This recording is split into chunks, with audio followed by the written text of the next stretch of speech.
Third thing that's unsustainable is that we've got a massive global demographic change. Japan we talked about, China. Even Iran is beginning to see its population sustain itself and turn down. I mean, it's happening all over the world. And we're changing future generations. We're watching population begin to turn over. India is one of the few places where it's still projected to rise. What we're going through is an experiment between the economic theories of Keynes and Fisher and Friedman and von Mises, four dead white guys. And central banks and governments are operating on our economic body without the benefit of anesthesia. It's a live experiment on the body while it's trying to kick and scream. We're going to find out what works. May not be pretty. But the two economists that I think we should pay attention to this rest of the decade are going to be Schumpeter and Minsky. Schumpeter, who had the creative destruction concept, that's how business and the cycles work, that it's competition, forcing everybody to improve. One of the problems that Greece has is they've got something like 4,000 associations. And these associations are regulated by bureaucrats which have been captured by the associations, which make it difficult for other companies to come along and compete with anybody already in the association. Kind of like doctors and lawyers. You know, you got to go through all these rules to become a doctor or a lawyer. Well, if you want to sell milk in Greece and be a milk distributor, you got to go through a lot of hoops, and basically they have two of them. They have no creative destruction. So consequently, the natural entrepreneurial force that you would expect to find from Greeks is not there because it's been stifled. You put a Greek in the United States and pretty soon he owns a restaurant. You know, it's not too later they own other stuff. That's what they do. They start businesses. But they can't do it in Greece. It's tough because they have rules and bureaucracy that's been captured by the associations because people want to make it. I mean, my favorite, and we're going to be talking about this in the book on the future of employment, one of my favorite things, I think it's the state of Alabama, that if you want to be a nail technician, just simply being Korean is not enough. Okay, you guys get that one too. That one translates here. By the way, I have two Korean daughters, and when I tell that joke, they don't think it's nearly as funny. You have to go through 600 hours of training to be a nail technician. I think it's either Alabama or Mississippi. To do something that every teenage girl learns to do by the time they're 13 or 14 is to, paint nails. And all of my 4 girls, they all went through that right. They can all do their own nails. But male technicians in Alabama don't want the competition, so they say, well, you've got to be trained in order to do that. It's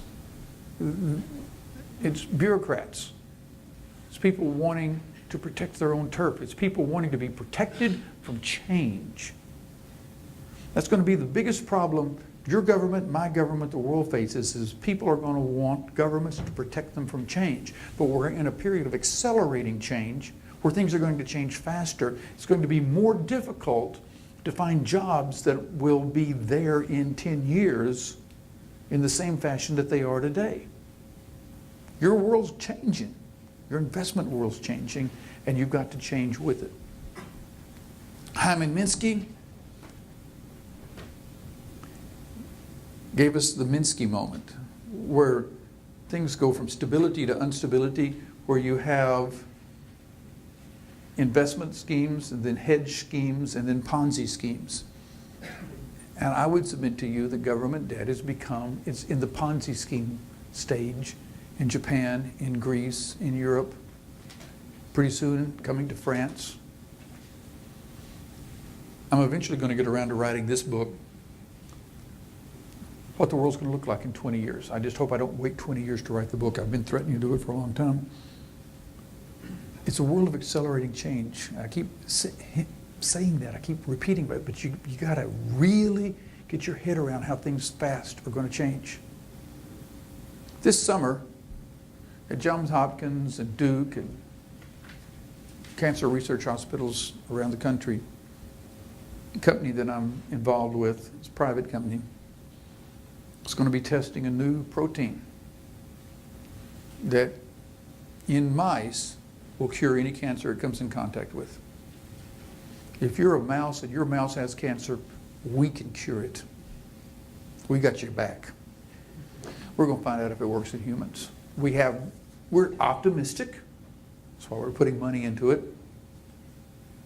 And if it works, it'll be fast-tracked by the FDA.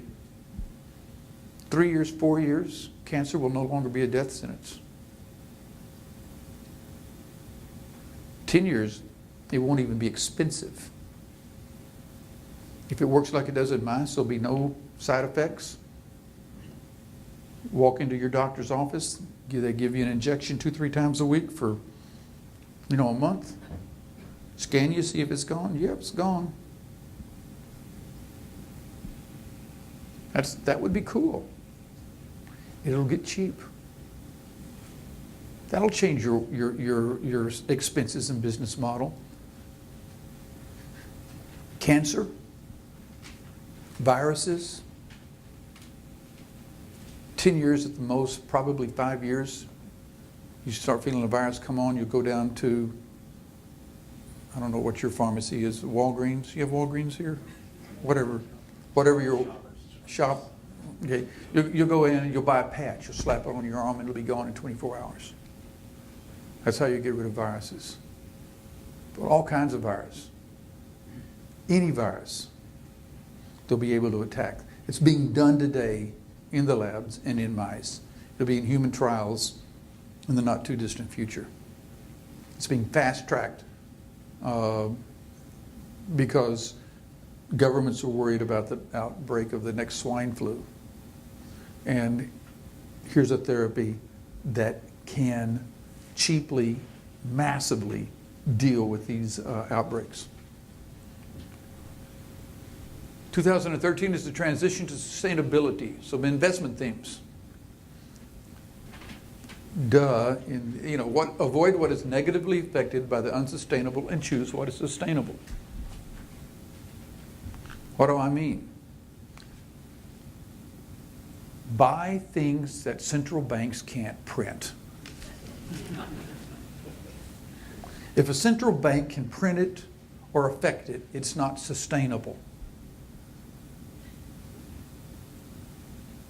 Real estate. What's the characteristics of sustainable? It serves basic human needs. Food, clothing, housing, social networks.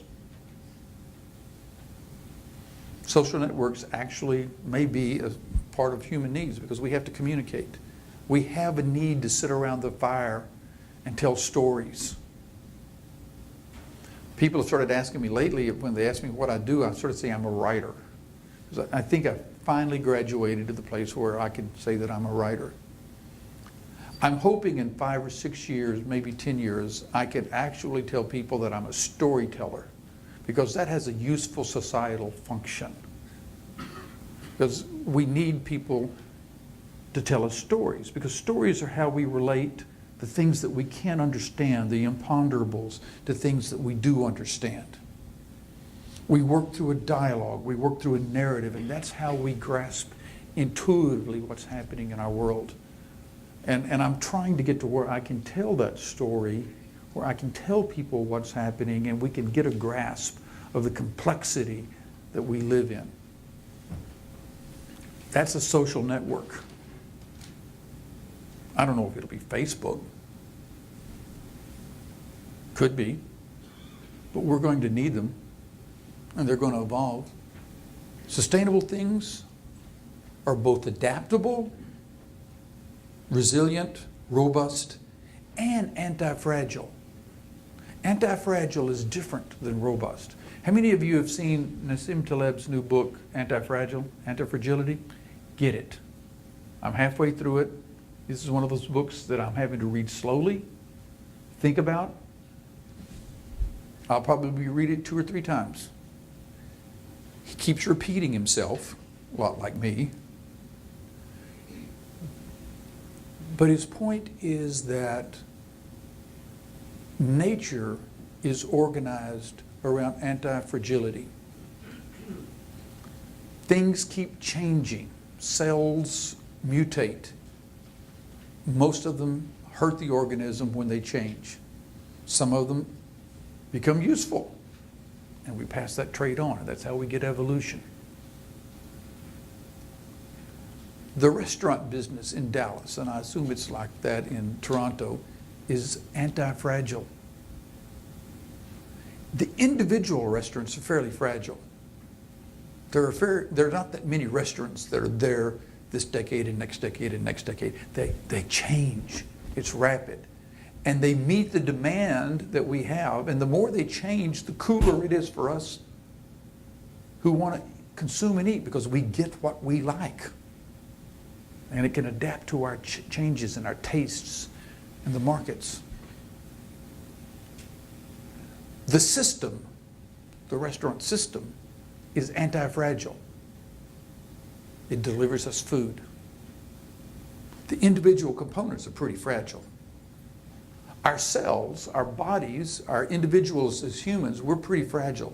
We can be snuffed out pretty quick. But as a race, as a breed, we're pretty damn resilient. We took those Neanderthals and we just beat them back stone cold. They didn't have a chance, even though they had bigger brains. There's something about humans and adaptability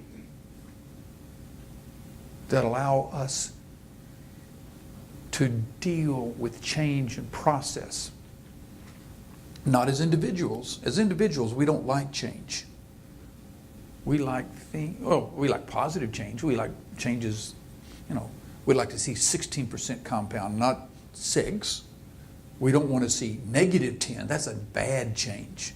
We like positive change. But we resist, we like things to kind of be predictable. That's why we buy bonds.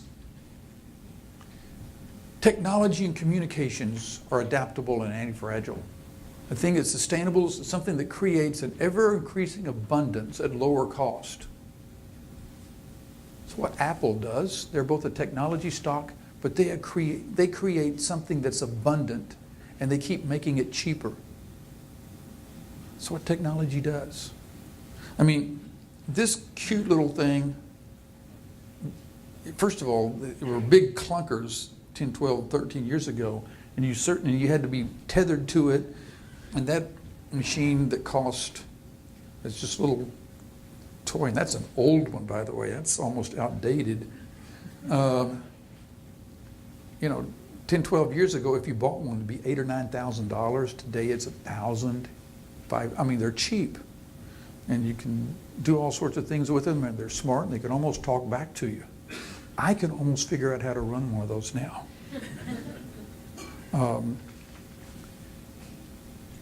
That's what a sustainable business does. They provide more for less.